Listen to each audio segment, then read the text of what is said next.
यानंतर गावखेड्यातल्या इतरही घडामोडी पाहणार आहोत थोडक्यात।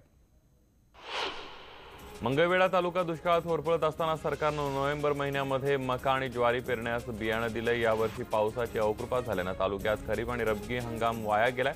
जिथं वर्षभर पाऊसच पडला नाही तिथं 1490 किलो ज्वारी आणि 2085 किलो मका बियाणं वाटण्यात आलं। यंदा मराठवाड्यात तीव्र दुष्काळ आहे। मराठवाडा दुष्काळग्रस्त जाहीर करण्यात आला, मात्र हिंगोली जिल्हा दुष्काळातून वगळण्यात आला। या जिल्ह्यामध्ये यंदा जानेवारी महिन्यातच टंचाईची स्थिती निर्माण झाली। या जिल्ह्यातलं मुख्य धरण असलेल्या इसापूरमध्ये सध्या 40% कमी पाणीसाठा आहे।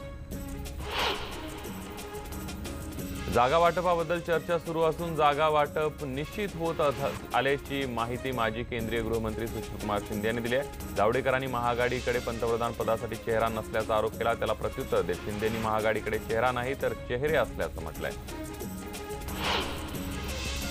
भाजपच्या अनुसूचित जाती मोर्चाच्या राष्ट्रीय अधिवेशनाच्या दुसऱ्या दिवसाला काल सुरुवात झाली। मुख्यमंत्री देवेंद्र फडणवीसांसह केंद्रीय गृहमंत्री राजनाथ सिंह या कार्यक्रमाला उपस्थित होते।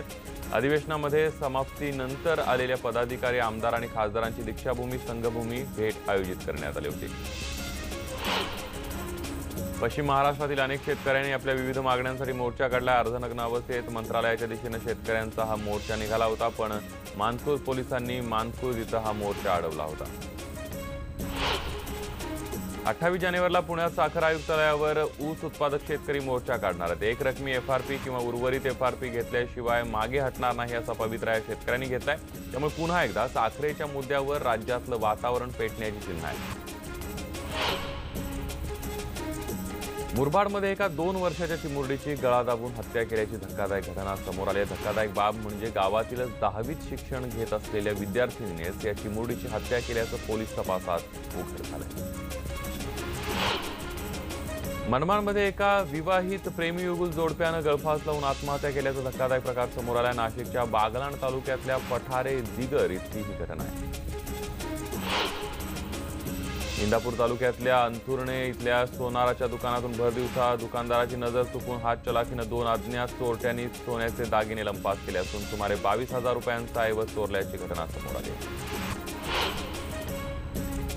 गडचिरोलीमध्ये IIDPC या अंतर्गत घेण्यात आलेल्या अध्ययनस्तर शेतीची चाचणीमध्ये 45% विद्यार्थी गणितात कच्चे असल्याचं दिसून आलंय। 57% विद्यार्थ्यांना समजपूर्वक उतारा वाचता येत असल्याचं दिसून आलंय।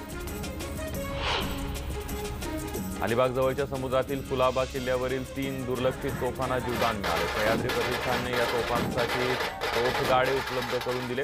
या 3ही तोफा या तोफगाड्यांवर व्यवस्थित ठेवण्यात आल्या। काल या तोफगाड्यांचं लोकार्पण करण्यात आलं।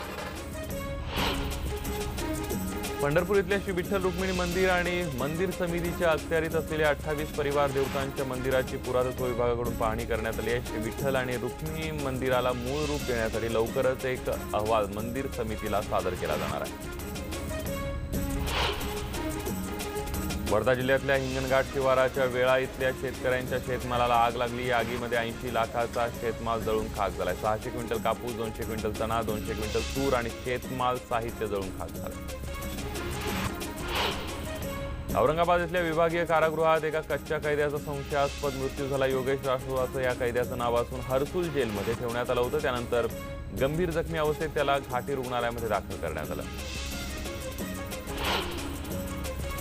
औरंगाबादमध्ये हर्सुल कारागृहात मृत पावलेल्या योगेश राठोडच्या कुटुंबियांनी राष्ट्रवादीचे नेते छगन भुजबळ यांची भेट घेतली। या प्रकरणाची उच्चस्तरीय चौकशी करण्याची मागणी यावेळी छगन भुजबळ यांनी केली। आरक्षणाच्या निर्णयावरून ओबीसी समाजानं आता एल्गार पुकारलाय। 28 जानेवारीपासून कोल्हापुरातून ओबीसी बचावचा नारा देत जनजागृती अभियान रॅली सुरू करणार असल्याचं ओबीसी समाजाचे नेते प्रकाश शेंडगे यांनी सांगितलंय। मराठा आरक्षणामुळे ओबीसी आरक्षणाला धोका निर्माण झाल्याचं ते म्हणाले। नारायण राणेंचं मन भाजपात रमत नाही आहे, त्यांना वाट चुकली असं नक्कीच वाटत असणार असं माजी महसूल मंत्री बाळासाहेब थोरात यांनी म्हटलंय। रत्नागिरीतील खेडमधील कुणबी सेवा संघाच्या सांस्कृतिक सभागृहाचं उद्घाटन शिवसेनेचे नेते अनंत गीते यांच्या हस्ते पार पडलं। अनंत गीते यांच्या खासदार निधीमधून हे सभागृह बांधण्यात आलेलं असून या सभागृहाचा फायदा समाजाने आपल्या उन्नतीसाठी करावा असं आवाहन अनंत गीते यांनी केलंय। सांगलीचे खासदार हे भाजपचे नाहीत आणि त्यांचा भाजपात समावेश पण नाही अशी टीका शिवसेनेचे परिवहन मंत्री दिवाकर रावते यांनी खासदार संजय काका पाटील यांच्यावर केली आहे। सांगलीच्या विटा इथं रावते बोलत होते। चिपळूण इथल्या शिरळ हे लोकसभा अध्यक्ष असलेल्या सुमित्राताई महाजनांच्या हस्ते भारती शिक्षण संकुलाचं भूमिपूजन करण्यात आलं। यावेळी बोलताना त्यांनी आणीबाणीतल्या घटनांना उजाळा दिला। आपल्याला राजकारणात काय यावं लागलं याचं गुपितही त्यांनी यावेळी उघडलं। आगामी काळामध्ये येणाऱ्या निवडणुकीच्या पार्श्वभूमीवर राष्ट्रवादी काँग्रेस पक्षाच्या वतीनं जळगाव जिल्ह्यातील विविध ठिकाणी निर्धार परिवर्तनाचं आयोजन करण्यात आलेलं होतं आणि या ठिकाणी जाहीर सभा सुद्धा आयोजित करण्यात आली होती। राष्ट्रवादी काँग्रेस पक्षाची परिवर्तन निर्धार यात्रा रात्री बुलढाणा जिल्ह्यातल्या खामगाव इथं मुक्कामी होती। यावेळी अजित पवार, जयंत पाटील, धनंजय मुंडेंसह नेत्यांनी खामगावमधील काही निवडक लोकांसोबत वैचारिक मंथन केलं। जो राजकीय पक्ष येत्या लोकसभा आणि विधानसभा निवडणुकीत कुंभार समाजाला 1 लोकसभा आणि 5 विधानसभेच्या जागा देईल, त्याच पक्षाच्या पाठीमागे उभं राहण्याची भूमिका कुंभार समाज महासंघानं घेतली आहे। बनावट नोटा प्रकरणी कोल्हापूर पोलिसांनी सांगलीमध्ये छापा टाकून बनावट नोटा छापण्याचं साहित्य जप्त केलंय। सांगलीतील श्यामराव नगर मधल्या अरिहंत कॉलनीमध्ये एका बंगल्यावर छापा टाकून 12 जणांच्या पोलीस पथकाने ही कारवाई केली। श्रीरामपूर शहरातील वॉर्ड क्रमांक 1 मध्ये पती पत्नीचा मृत्यू झालेला आहे। रात्री 9:30च्या सुमारास राहत्या घरामध्ये दोघांचे मृतदेह मिळालेत। पत्नीची हत्या करून पतीनं स्वतः आत्महत्या केल्याची प्राथमिक माहिती आहे।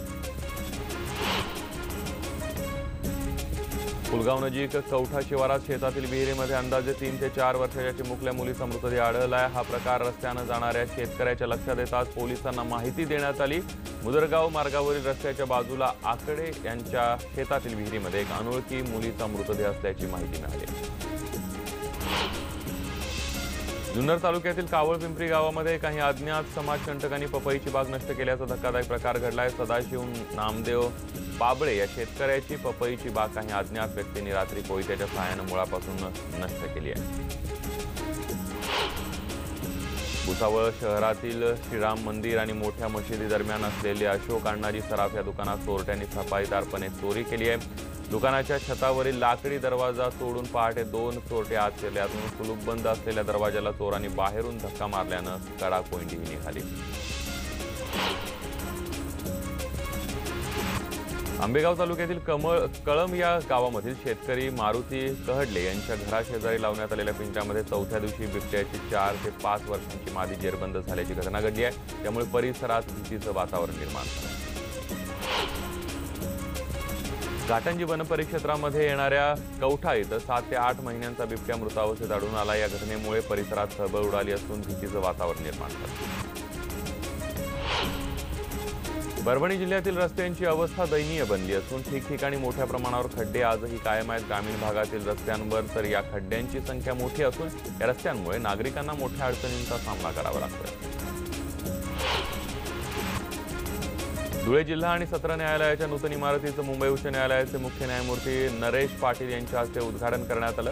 यावेळी मुंबई उच्च न्यायालयाचे न्यायमूर्ती पुखराज बोरा, धुळे जिल्हा व सत्र न्यायाधीश मंगला झोटे उपस्थित होत्या। माणसाचे आरोग्य चांगले राहावं यासाठी दिवंगत शिवसेना प्रमुख बाळासाहेब ठाकरे यांच्या पुण्यतिथी निमित्तानं भुसावळ युवा शिवसेना शाखेच्या वतीनं मोफत आरोग्य तपासणी शिबिराचं आयोजन करण्यात आलं होतं। शेतकऱ्यांच्या प्रश्नापेक्षा सरकारला डान्स बार महत्त्वाचे वाटतात। सरकारमध्ये बसलेल्या लोकांना डान्स बारमधील पैंजनाचा आवाज ऐकावा वाटत असेल असा आरोप करत खासदार राजू शेट्टी यांनी डान्स बारच्या मुद्द्यावरून सरकारवर जोरदार टीका केली। भंडाऱ्यातल्या 34 वर्षीय राहुलला जडलेल्या आगळ्या वेगळ्या छंदामुळे त्याचं नाव आता लिम्का बुक ऑफ वर्ल्ड रेकॉर्डमध्ये गेलंय। आंतरराष्ट्रीय डाक तिकीट जमवण्याचा राहुलला छंद आहे। वंजारी समाजाचा आराध्य दैवत संत भगवान बाबा यांच्या 54व्या पुण्यतिथी सोहळ्यानिमित्त अकोल्यात पालखी दिंडी काढण्यात आली। मोठ्या संख्येनं नागरिकांनी या दिंडीत सहभाग नोंदवला।